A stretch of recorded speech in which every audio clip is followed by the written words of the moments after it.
ಎಲ್ರಿಗೂ ನಮಸ್ಕಾರ. ಎಲ್ರು ಹೇಗಿದ್ದೀರಾ? ಎಲ್ರು ಚೆನ್ನಾಗಿದ್ದೀರಾ ಅಂತ ಭಾವಿಸ್ತಾ ನನ್ನ ವಿಡಿಯೋನ ನಾನು ಸ್ಟಾರ್ಟ್ ಮಾಡ್ತಾ ಇದ್ದೀನಿ. ನಾನು ಕೂಡ ತುಂಬಾನೇ ಚೆನ್ನಾಗಿದ್ದೀನಿ ಅಂತಾನೆ ಹೇಳ್ಬೋದು. ಸೊ ನಾನಿವತ್ತು ಏನ್ ವಿಷಯ ತಗೊಂಡ್ಬಂದಿದ್ದೀನಿ, ಯಾವ್ದ್ರ ಬಗ್ಗೆ ಮಾತಾಡಕ್ ಬಂದಿದ್ದೀನಿ ಅಂತ ನೀವೆಲ್ಲರೂ ಯೋಚನೆ ಮಾಡ್ತಾ ಇದ್ರೆ ಜಾಸ್ತಿ ಯೋಚನೆ ಮಾಡೋದೇನ್ ಬೇಡ.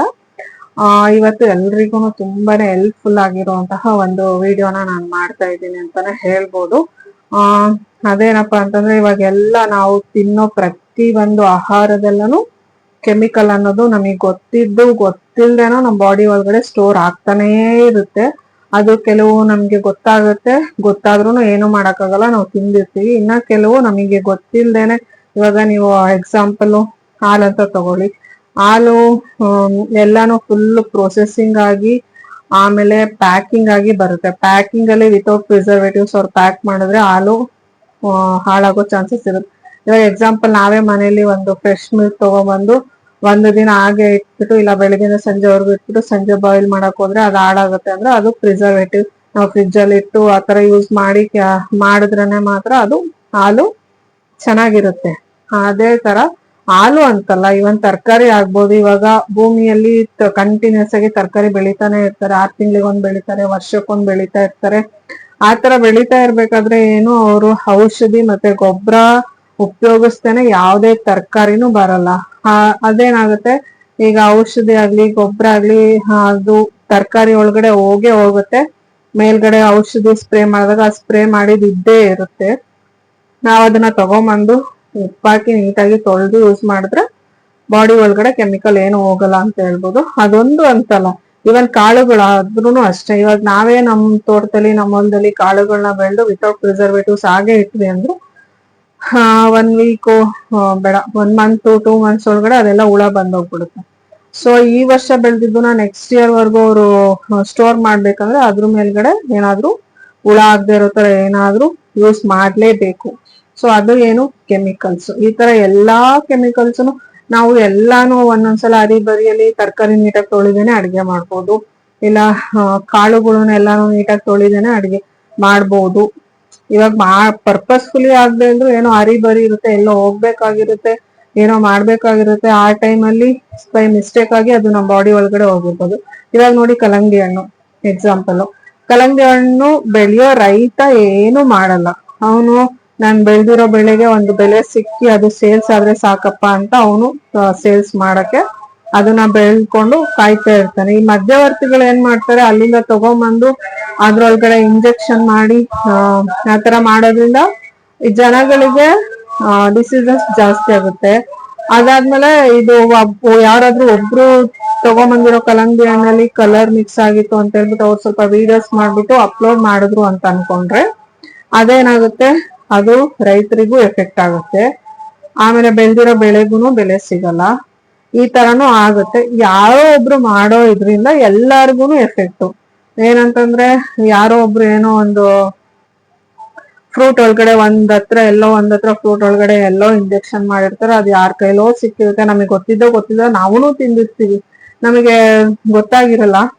ಆದ್ರೆ ಅದು ಕೆಲವ್ರು ಗೊತ್ತಿದ್ದವ್ರು ಈ ತರ ನೋಡ್ಬಿಟ್ಟು ಮಾಡ್ಬಿಟ್ಟು ವಿಡಿಯೋ ಮಾಡಿದಾಗ ಯಾರಿಗೆ ಎಫೆಕ್ಟ್ ಆಗುತ್ತೆ, ರೈತರಿಗೆ ಎಫೆಕ್ಟ್ ಆಗ್ಬಿಡುತ್ತೆ. ಸೊ ಮಧ್ಯವರ್ತಿಗಳಿಗೆ ಏನಾಗುತ್ತೆ, ಏನು ಆಗಲ್ಲ. ಅವ್ರ ಪಾಡಿಗೆ ಅವ್ರು ಸೇಲ್ಸ್ ಮಾಡ್ಕೊಂಡು ಆರಾಮಾಗಿರ್ತಾರೆ. ಅವ್ರೇನ್ ಕಷ್ಟಪಟ್ಟಿರಲ್ಲ, ಏನಿಲ್ಲ. ಅಲ್ಲಿಂದ ಕಮ್ಮಿ ರೇಟಿಗೆ ತಗೊಂಡ್ಬರ್ತಾರೆ, ಇಲ್ಲೊಂದ್ ಡಬಲ್ ರೇಟಿಗೆ ಸೇಲ್ಸ್ ಮಾಡ್ತಾರೆ, ಮಧ್ಯದಲ್ಲಿರೋ ದುಡ್ಡು ಮಾಡ್ಕೊಳ್ತಾರೆ, ಆರಾಮಾಗಿರ್ತಾರೆ. ಆದ್ರೆ ಇದ್ರಿಂದ ಎಲ್ಲ ಎಫೆಕ್ಟ್ ಆಗೋದು ಯಾರಿಗೆ, ರೈತರಿಗೆ. ಸೊ ಅದು ಆತರ ಆಗ್ತಿದೆ. ಆಮೇಲೆ ನಾವು ತಿನ್ನೋ ಪ್ರತಿ ಒಂದು ಫುಡ್ ಕೂಡ ಕೆಮಿಕಲ್ ಇಂದಾನೆ ಮಿಕ್ಸ್ ಆಗಿರುತ್ತೆ. ಇವಾಗ ಯಾವ್ದು ಆರ್ಗ್ಯಾನಿಕ್ ಅಂತಾನು ಹೇಳಕ್ ಆಗಲ್ಲ. ನಾವಲ್ಲಿ ಹೋಗಿ ನೋಡಿ ಮಾಡಿ ಎಲ್ಲ ಬಂದಿರಲ್ಲ. ಇವಾಗ ನಾವೇ ಬೆಳ್ಕೊಂಡು ತಿಂದ್ರೆ, ಏನು ಮಾಡ್ದೆ ತಿಂದಿದ್ರೆ ಮಾತ್ರ ಅದ್ ನಮಗೆ ಗೊತ್ತಿರುತ್ತೆ ಇದು ವಿತೌಟ್ ಕೆಮಿಕಲ್ ಮಿಕ್ಸ್ ಅಂತ. ಸೊ ಇವಾಗ ನಾವು ತಿನ್ನೋ ಆಹಾರ ಎಲ್ಲ ಏನಾಗುತ್ತೆ, ಫಸ್ಟು ನಾವು ತಿನ್ನೋ ಕೆಮಿಕಲ್ ಎಲ್ಲಾನು ನಮ್ದು ಲಿವರ್ನ ಡ್ಯಾಮೇಜ್ ಮಾಡ್ತಾ ಬರುತ್ತೆ. ಲಿವರ್ನ ಏನಂತಾರೆ, ಕೆಮಿಕಲ್ ಫ್ಯಾಕ್ಟ್ರಿ ಅಂತಾರೆ. ನಾವು ತಿನ್ನೋ ಎಲ್ಲಾ ಕೆಮಿಕಲ್ಸು ಕೂಡ ಲಿವರ್ ಅಲ್ಲಿ ಹೋಗಿ ಸ್ಟೋರ್ ಆಗುತ್ತೆ. ಆಮೇಲೆ ಅದು ತುಂಬಾ ಕೆಮಿಕಲ್ಸ್ ಎಲ್ಲ ಹೋಗಿ ಸ್ಟೋರ್ ಆಗ್ತಾ ಏನಾಗುತ್ತೆ, ಅದು ತುಂಬಾನೇ ಹೈ ಲೆವೆಲ್ಗೆ ಹೋದಾಗ ಏನಾಗುತ್ತೆ, ಲಿವರ್ ಡ್ಯಾಮೇಜ್ ಆಗೋ ಚಾನ್ಸಸ್ ಇರುತ್ತೆ. ಇಲ್ಲ ಲಿವರ್ ಡಿಸೀಸಸ್ ಸ್ಟಾರ್ಟ್ ಆಗುತ್ತೆ. ಸೊ ಅದಕ್ಕೋಸ್ಕರ ನಾನಿಲ್ಲಿ ಲಿವರ್ಗೆ ರಿಲೇಟೆಡ್ ಆಗಿರುವಂತಹ, ನಮಗೆ ಗೊತ್ತಿದ್ದೋ ನಾವು ಕೆಮಿಕಲ್ಸ್ ತಿನ್ಬಿಟ್ಟಿರ್ತೀವಿ. ಸೊ ಅದ್ ತಿಂದ ಮೇಲೆ ಅದನ್ನ ಯಾವ ತರ ಸರಿ ಮಾಡ್ಕೋಬೇಕು ಅನ್ನೋದನ್ನ ನಾನಿಲ್ಲಿ ನಿಮ್ಗೆ ತೋರಿಸ್ತಾ ಇದ್ದೀನಿ. ಇದೇನಪ್ಪಾ ಅಂದ್ರೆ ಇದು ತುಂಬಾನೇ ಸುಲಭ. ಇದಕ್ಕೆ ನಾವು ತುಂಬಾನೇ ಖರ್ಚು ಮಾಡ್ಬೇಕು ಹಾಗೆ ಹೀಗೆ ಅಂತ ಏನಿಲ್ಲ. ಇದು ಲೋಟಸ್ ಪೌಡರ್ ಅಂತ. ಇದು ಆಲ್ಮೋಸ್ಟ್ ಅಲ್ಲಿ ಫ್ಲಿಪ್ಕಾರ್ಟ್, ಗ್ರಂಥಿ ಅಂಗಡಿಗಳಲ್ಲೂ ಸಿಗುತ್ತೆ, ಫ್ಲಿಪ್ಕಾರ್ಟ್ ಅಲ್ಲೂ ಸಿಗುತ್ತೆ, ಅಮೆಝಾನ್ ಅಲ್ಲೂ ಸಿಗುತ್ತೆ. ಇದು ಲೋಟಸ್ ಪೌಡರ್ ಅಂತ. ಪಿಂಕ್ ಕಲರ್ ಲೋಟಸ್ ಪೌಡರ್ ಸಿಗುತ್ತೆ, ಮತ್ತೆ ವೈಟ್ ಕಲರ್ ಲೋಟಸ್ ಪೌಡರ್ ಕೂಡ ಸಿಗುತ್ತೆ. ಪಿಂಕ್ ಕಲರ್ ಗಿಂತ ವೈಟ್ ಕಲರ್ ತುಂಬಾನೇ ಎಫೆಕ್ಟಿವ್ ಆಗಿರುತ್ತೆ. ನಾವು ಇದಕ್ಕಿಂತ ಫಸ್ಟ್ ವೈಟ್ ತರಿಸಿದ್ವಿ. ನಾನು ಡಿಸ್ಕ್ರಿಪ್ಷನ್ ಅಲ್ಲಿ ಪಿಂಕ್ ಕಲರ್ದು ಲಿಂಕ್ ನ ಕಳಿಸಿರ್ತೀನಿ, ಹಾಗೆ ವೈಟ್ ಕಲರ್ದು ಕೂಡ ಲಿಂಕ್ ನ ಶೇರ್ ಮಾಡಿರ್ತೀನಿ. ಇದ್ರಿಂದ ಏನಾಗುತ್ತೆ, ಇದ್ರಿಂದ ಏನ್ ಯೂಸಸ್ ಅಂತ ನೀವೆಲ್ಲ ತಿಳ್ಕೊಬೇಕು ಅಂತಿದ್ರೆ ಈ ವಿಡಿಯೋನ ಫಸ್ಟ್ ಇಂದ ಕೊನೆವರೆಗೂ ನೋಡಿದ್ರೆ ನಿಮ್ಗೆ ಗೊತ್ತಾಗುತ್ತೆ. ಸುಮ್ನೆ ಸ್ಕಿಪ್ ನೋಡ್ಕೊಂತ ಹೋದ್ರೆ ನಿಮ್ಗೆ ಏನು ಅರ್ಥ ಆಗಲ್ಲ. ಸೊ ಏನಪ್ಪಾ ಅಂತಂದ್ರೆ ಇವಾಗ ಆಲ್ರೆಡಿ ನಮ್ಗೆ ಗೊತ್ತಿದ್ದೋ ಗೊತ್ತಿಲ್ದೇನೋ ನಾವು ಕೆಮಿಕಲ್ಸ್ ನ ತಿಂದ್ಬಿಟ್ಟಿದೀವಿ. ಆಲ್ಮೋಸ್ಟ್ ಅಲ್ಲಿ ನಮ್ ಲಿವರ್ ಅಲ್ಲಿ ಅದು ಸ್ಟೋರ್ ಆಗಿ ಕುತ್ಕೊಂಡ್ಬಿಟ್ಟಿದೆ. ಅವಾಗ ಏನ್ ಮಾಡ್ಬೇಕು, ಅದನ್ನ ಕ್ಲೀನ್ ಮಾಡ್ಬೇಕು. ಇವಾಗ ಡಾಕ್ಟ್ರು ಇನ್ನೊಂದು ಅಂತ ಹೋದ್ರೆ ಅಲ್ಲಿ ತುಂಬಾನೇ ಖರ್ಚುನು ಆಗುತ್ತೆ. ಕೆಲವ್ರು ಕರೆಕ್ಟ್ ಆಗಿ ಟ್ರೀಟ್ಮೆಂಟ್ ಕೊಡ್ತಾರೆ, ಇನ್ನು ಕೆಲವರು ಕರೆಕ್ಟ್ ಆಗಿ ಟ್ರೀಟ್ಮೆಂಟ್ ಕೊಡಲ್ಲ. ಡಾಕ್ಟರ್ಸ್ ಎಲ್ಲಾರ್ನು ನಂಬಬೇಕು ಅಂತಾನು ಹೇಳಕ್ಕಾಗಲ್ಲ, ನಂಬಾರ್ದು ಅಂತಾನು ಹೇಳಕ್ಕಾಗಲ್ಲ. ಅದು ಡಿಪೆಂಡ್ಸ್ ಆನ್ ನಮಗೆ ಸಿಗೋ ಡಾಕ್ಟರ್ ಮೇಲೆ ಡಿಪೆಂಡ್ ಆಗುತ್ತೆ. ಸೊ ಅಷ್ಟೆಲ್ಲ ಖರ್ಚು ಮಾಡೋ ಬದಲು ದಿನನಿತ್ಯ ನಾವು ತಿನ್ನೋ ಆಹಾರದಲ್ಲಿ ನಾವ್ ಇದನ್ನ ಅಳವಡಿಸ್ಕೊಂಡ್ರೆ ನಮ್ದು ಲಿವರ್ಗೆ ರಿಲೇಟೆಡ್ ಪ್ರಾಬ್ಲಮ್ಸ್ ಏನಿರುತ್ತೆ ಅದೆಲ್ಲಾನು ಸಾಲ್ವ್ ಆಗುತ್ತೆ ಅಂತಾನೆ ಹೇಳ್ಬೋದು. ಇವಾಗ ನಮ್ ಮುಖ ನೀಟಾಗಿ ಕಾಣಿಸ್ಬೇಕು, ನಮ್ ಫೇಸ್ ಅಲ್ಲಿ ಪಿಂಪಲ್ಸ್ ಆಗ್ಬಾರ್ದು, ತಲೆಯಲ್ಲಿ ಏರ್ ಫಾಲ್ ಎಲ್ಲ ಆಗ್ಬಾರ್ದು ಅಂತಂದ್ರೆ ನಾವು ಮೇಲ್ಗಡೆಯಿಂದ ಟ್ರೀಟ್ಮೆಂಟ್ ಕೊಟ್ರೆ ಅದು ವರ್ಕ್ ಆಗಲ್ಲ. ಜಸ್ಟ್ ಮೇಲ್ಗಡೆ ಏನೋ ಸ್ವಲ್ಪ ಆಗುತ್ತೆ, ಮತ್ತೆ ನೆಕ್ಸ್ಟ್ ಅದು ಕಂಟಿನ್ಯೂ ಆಗುತ್ತೆ. ಇವಾಗ ನನಗೆ ಪಿಂಪಲ್ ಪ್ರಾಬ್ಲಮ್ ಆಗ್ತಿದೆ ಅಂದ್ರೆ ಯಾವ್ದ್ರಿಂದ ಆಗ್ತಿದೆ ಅಂತ ನಾನು ಐಡೆಂಟಿಫೈ ಮಾಡಿ ಅದಕ್ಕೆ ನಾನು ಟ್ರೀಟ್ಮೆಂಟ್ ತಗೊಂಡ್ರೆ ಒಳಗಡೆಯಿಂದ ಇನ್ನರಲ್ಲಿ ಏನಾದ್ರು ಡ್ಯಾಮೇಜ್ ಆದ್ರೆ ಹೊರಗಡೆ ಅದು ಎಕ್ಸ್ಪೋಸ್ ಆಗುತ್ತೆ. ಸೊ ಅದೇ ತರ ನಾವು ಒಳಗಡೆಯಿಂದ ಎಲ್ಲಾನು ಟ್ರೀಟ್ಮೆಂಟ್ ತಗೋಬೇಕು. ಸೊ ಅದಕ್ಕೆ ಈ ಲೋಟಸ್ ಪೌಡರ್ನ ಯಾವ ತರ ಯೂಸ್ ಮಾಡ್ಬೇಕು, ಇದ್ರ ಬೆನಿಫಿಟ್ಸ್ ಏನು ಅಂತಂದ್ರೆ ಫಸ್ಟ್ ಆಫ್ ಆಲ್ ನಾವು ಇದು ಸ್ವಲ್ಪ ಹೀಟ್ ಇರುತ್ತೆ. ಇದು ಲೋಟಸ್ ನೀರೆಲ್ಲ ಬೆಳೆದ್ರು ಅದ್ರ ಪ್ರಾಪರ್ಟಿ ಹೀಟ್. ಸೊ ಹಾಗಾಗಿ ಏನ್ ಮಾಡ್ಬೇಕಂದ್ರೆ ಹೀಟ್ ಬಾಡಿ ಇರೋರು ಸ್ವಲ್ಪ ಕಡಿಮೆ ಯೂಸ್ ಮಾಡ್ಬೇಕು. ಕೋಲ್ಡ್ ಬಾಡಿ ಇರೋರು ಜಾಸ್ತಿ ಅಂದ್ರೆ ತುಂಬಾ ಯೂಸ್ ಮಾಡಿ ಅನ್ಹೆಲ್ತಿ ಮಾಡ್ಕೊಳಕ್ ಹೋಗ್ಬೇಡಿ. ಯಾವ್ದೇ ಆಗ್ಲಿ ಅತಿ ಆದ್ರೆ ಅಮೃತ ಕೂಡ ವಿಷ ಆಗುತ್ತೆ ಅಂತ ಹೇಳ್ತಾರೆ. ಅದೇ ತರ ಇದನ್ನ ಎಷ್ಟು ಯೂಸ್ ಮಾಡ್ಬೇಕು ಅಷ್ಟು ಯೂಸ್ ಮಾಡ್ಬೇಕು. ಸೊ ಕೋಲ್ಡ್ ಬಾಡಿ ಇರೋರು ಫಸ್ಟಿಗೆ ಏನಪ್ಪಾ ಅಂತಂದ್ರೆ ನೀವ್ ಆದಷ್ಟು ಇದನ್ನ ಬೆಳಿಗ್ಗೆನೆ ಬೆಳಿಗ್ಗೆ ಎದ್ದು ಬ್ರಷ್ ಮಾಡಿ ನೀರ್ ಕುಡ್ದು ಆದ್ಮೇಲೆ ಇದನ್ನ ಬೆಳಿಗ್ಗೆನೆ ಯೂಸ್ ಮಾಡಕ್ ಸ್ಟಾರ್ಟ್ ಮಾಡಿದ್ರೆ ನಿಮ್ಗೆ ಒಳ್ಳೆ ರಿಸಲ್ಟ್ ಸಿಗುತ್ತೆ. ಇಲ್ಲ ನಿಮ್ಗೆ ಬೆಳಿಗ್ಗೆ ಯೂಸ್ ಮಾಡಕ್ ಆಗಿಲ್ಲ ಅಂದ್ರೆ ನಿಮ್ಗೆ ಯಾವ ಟೈಮಲ್ಲಿ ಆಗುತ್ತೆ, ಯಾವ ಕನ್ವೀನಿಯಂಟ್ ಟೈಮಲ್ಲಿ ಯೂಸ್ ಮಾಡ್ಬೋದು. ಬಟ್ ಒಳ್ಳೆ ಬೆಸ್ಟ್ ರಿಸಲ್ಟ್ ಸಿಗ್ಬೇಕಂದ್ರೆ ಬೆಳಿಗ್ಗೆ ಯೂಸ್ ಮಾಡ್ಬೇಕು. 3 to 6 months ಯೂಸ್ ಮಾಡ್ಲೇಬೇಕು ಒಳ್ಳೆ ರಿಸಲ್ಟ್ ಸಿಗ್ಬೇಕಂದ್ರೆ. ಆಮೇಲೆ ನಿಮ್ಗೆ ಗೊತ್ತಾಗುತ್ತೆ, ನಿಮ್ ಬಾಡಿಯಲ್ಲಿ ನಿಮ್ಗೆ ಚೇಂಜಸ್ ಎಲ್ಲ ಗೊತ್ತಾಗುತ್ತೆ. ಫಸ್ಟ್ ಏನ್ ಮಾಡ್ಬೇಕಂದ್ರೆ ಇದು ನಿಮ್ಗೆ ಬೆಳಿಗ್ಗೆ ಹಾಲು ಕುಡಿಯೋ ಅಭ್ಯಾಸ ಇತ್ತು ಅಂದ್ರೆ ಹಾಲಲ್ಲಿ 1/4 ಚಮಚ, ಫಸ್ಟ್ಗೆ 1/4 ಚಮಚ ಮಾತ್ರ ಯೂಸ್ ಮಾಡಿ. 1 week 1/4 ಸ್ಪೂನ್ ಯೂಸ್ ಮಾಡಿ. ಕೋಲ್ಡ್ ಬಾಡಿ ಇರೋರು ನಿಮ್ ಬಾಡಿಗೆ ಅಡ್ಜಸ್ಟ್ ಆಯ್ತು, ನಿಮ್ಗೇನು ರಿಯಾಕ್ಷನ್ ಆಗಿಲ್ಲ ಅಂತಂದ್ರೆ ಆಮೇಲೆ 1/2 ಸ್ಪೂನ್ ಯೂಸ್ ಮಾಡಕ್ಕೆ ಸ್ಟಾರ್ಟ್ ಮಾಡಿ. ಅದಕ್ಕಿಂತ ಜಾಸ್ತಿ ತಗೊಳಕ್ ಹೋಗ್ಬೇಡಿ. ಅದಕ್ಕಿಂತ ನಿಮಗೆ ಜಾಸ್ತಿ ತಗೋಬೇಕು, ನಿಮ್ ಬಾಡಿಗೆ ಅಡ್ಜಸ್ಟ್ ಆಗುತ್ತೆ ಅಂದ್ರೆ 2 times ತಗೊಳ್ಳಿ. ಫಸ್ಟ್ಗೆ 1 week ಅಥವಾ 2 weeks ನಿಮ್ ಬಾಡಿಗೆ ಅಡ್ಜಸ್ಟ್ ಆಗೋವರೆಗೂ 1/4 ಸ್ಪೂನ್ ಅಷ್ಟು ಹಾಲಲ್ಲಿ, ಇಲ್ಲ ಹಾಲು ಕುಡಿಯಲ್ಲ, ನಂಗೆ ಹಾಲು ಕುಡಿಯೋ ಅಭ್ಯಾಸ ಇಲ್ಲ ಅಂತಂದ್ರೆ ನೀರು ಸ್ವಲ್ಪ ಉಗುರು ಬೆಚ್ಚಗಿನ ನೀರಲ್ಲಿ ಈ ಪೌಡರ್ನ ಹಾಕೊಂಡು ಕುಡಿಬೇಕು. ಆಮೇಲೆ ಈ ಪೌಡರ್ ಯಾವ್ದೇ ಟೇಸ್ಟ್ ಬರಲ್ಲ, ನಿಮ್ಗೆ ಏನ್ ಟೇಸ್ಟ್ ಗೊತ್ತಾಗಲ್ಲ. ನಾರ್ಮಲ್ ಆಗಿ ಆರಾಮಾಗಿ ಕುಡಿಬಹುದು. ಬಿಟರ್ ಟೇಸ್ಟ್ ಆತರ ಯಾವ್ದೇ ಟೇಸ್ಟ್ ಬರಲ್ಲ, ಆರಾಮಾಗಿ ಕುಡಿಬಹುದು. ಇದು ಕುಡಿಯಕ್ಕೆ ಹಿಂಸೆ ಆಗುತ್ತೆ ಆತರ ಏನು ಇಲ್ಲ. ಆಮೇಲೆ ಕುಡೀರಿ. First 1/4 spoon. ಹೀಟ್ ಬಾಡಿ ಇರೋರು ಸ್ವಲ್ಪ 1/4 ಸ್ಪೂನ್ ನಲ್ಲಿನೂ 1-2 ಚಿಟಿಕೆ 3 ಚಿಟಿಕೆ ಅಷ್ಟು ಯೂಸ್ ಮಾಡಿ. ಫಸ್ಟ್ಗೆ 1 week ಯೂಸ್ ಮಾಡಿ, 2 weeks ಯೂಸ್ ಮಾಡಿ. ನಿಮ್ ಬಾಡಿ ಫುಲ್ ಅಡ್ಜಸ್ಟ್ ಆಯ್ತು ಅಂದ್ರೆ ಆಮೇಲೆ ಕ್ವಾಂಟಿಟಿ ಸ್ವಲ್ಪ ಜಾಸ್ತಿ ಮಾಡ್ಕೊಳ್ಳಿ. ಬಟ್ ಯಾಕಂದ್ರೆ ಇದು ಹೀಟ್ ಇರೋದ್ರಿಂದ ನೀವು ಹೀಟ್ ಬಾಡಿಯವರು ಇದನ್ನ ಜಾಸ್ತಿ ಕುಡಿತಾ ಹೋದ್ರೆ ನಿಮ್ಗೆ ಓವರ್ ಹೀಟ್ ಆಗ್ಬಿಡುತ್ತೆ. ಅದಕ್ಕೋಸ್ಕರ ಫಸ್ಟಿಗೆ ಸ್ವಲ್ಪ ಇಂದ ಸ್ಟಾರ್ಟ್ ಮಾಡಿ. ಹಾಲಲ್ಲಾದ್ರೂ ಮಿಕ್ಸ್ ಮಾಡ್ಕೊಂಡ್ ಕುಡೀರಿ, ಇಲ್ಲ ಸ್ವಲ್ಪ ಉಗುರು ಬೆಚ್ಚಗಿರೋ ನೀರಲ್ಲಾದ್ರೂ ಮಿಕ್ಸ್ ಮಾಡ್ಕೊಂಡ್ ಕುಡೀರಿ. ಇಲ್ಲ ನನ್ಗೆ ಹಾಲು ಆಗಲ್ಲ, ಬಿಸಿ ನೀರು ಮಾಡ್ಕೊಂಡ್ ಕುಡಿಯಕ್ ಆಗಲ್ಲ ಅಂತ ಅನ್ನೋರು ತಣ್ಣೀರಲ್ಲೇ ಪರವಾಗಿಲ್ಲ, ಸ್ವಲ್ಪ ನೀರಲ್ಲಿ ಮಿಕ್ಸ್ ಮಾಡ್ಕೊಂಡು ಕುಡ್ದ್ಬಿಡಿ. ಆಮೇಲೆ ನಿಮ್ಗೆ 2 ಟೈಮ್ಸ್ ಆಯ್ತು ಅಂದ್ರೆ ಬೆಳಿಗ್ಗೆ ಮತ್ತೆ ಈವ್ನಿಂಗ್ ಸಂಜೆ 5-6 ಗಂಟೆ ಊಟಕ್ಕಿಂತ ಮುಂಚೆ ಆತರ ತಗೊಳ್ಳಿ. ನಿಮ್ಗೆ ಬೆಸ್ಟ್ ರಿಸಲ್ಟ್ ಸಿಗುತ್ತೆ. ಇದು ಏನಂತಂದ್ರೆ ನಿಮ್ಗೆ ಲಿವರ್ ಡಿಟಾಕ್ಸಿಫಿಕೇಶನ್ ಅಂದ್ರೆ ಲಿವರ್ ನ ಫುಲ್ ಕ್ಲೀನ್ ಮಾಡುತ್ತೆ. ನೀವು ಡಿಸೀಸ್ ಬಂದು ಹುಷಾರಿಲ್ದೆ ಇರೋ ತರ ಆಗಿ ಡಾಕ್ಟರ್ ಹತ್ರ ಹೋಗಿ ನೀವು ಟ್ರೀಟ್ಮೆಂಟ್ ತಗೊಳಕ್ಕಿಂತ ಫಸ್ಟ್ ನೀವು ಮನೇಲೆ ಈ ತರ ಮನೆ ಮದ್ದುಗಳನ್ನ ಮಾಡಿ ಆಯುರ್ವೇದಿಕ್ ಎಲ್ಲ ಯೂಸ್ ಮಾಡಿ ನೀವು ಮನೇಲೆ ಹುಷಾರಾಗೋದು ಬೆಸ್ಟ್ ಅಲ್ವಾ.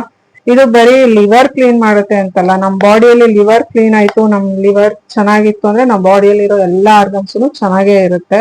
ಆಮೇಲೆ ಇದನ್ನ ಸ್ಕಿನ್ ಟ್ರೀಟ್ಮೆಂಟ್ಗೂ ಯೂಸ್ ಮಾಡ್ತಾರೆ. ಸ್ಕಿನ್ ಇವಾಗ ನೀವು ಬಾಡಿಗೆ ಹೊಟ್ಟೆ ಒಳಗಡೆ ಹೋಗ್ತಾ ಇದೆ, ತಿಂತಾ ಇದ್ದೀರಾ ಅಂದ್ರೆ ನಿಮ್ ಬಾಡಿಯಲ್ಲಿ ಎಲ್ಲದಕ್ಕೂ ಯೂಸ್ ಆಗುತ್ತೆ. ಇವನ್ ಸ್ಕಿನ್ ಬ್ರೈಟ್ನಿಂಗ್ ಆಗುತ್ತೆ, ಏರ್ ಗ್ರೋತ್ ಚೆನ್ನಾಗಾಗುತ್ತೆ, ಮತ್ತೆ ವೆಯ್ಟ್ ಲಾಸ್ ಅಲ್ಲಿ ಕೂಡ ಇದು ಹೆಲ್ಪ್ ಆಗುತ್ತೆ. ನಿಮ್ದು ಅನ್ವಾಂಟೆಡ್ ಫ್ಯಾಟ್ಸ್ ಏನಿರುತ್ತೆ ನೀವು 3 months 6 months ಯೂಸ್ ಮಾಡಕ್ ಸ್ಟಾರ್ಟ್ ಮಾಡಿ ನಿಮ್ಗೆನೆ ಗೊತ್ತಾಗುತ್ತೆ.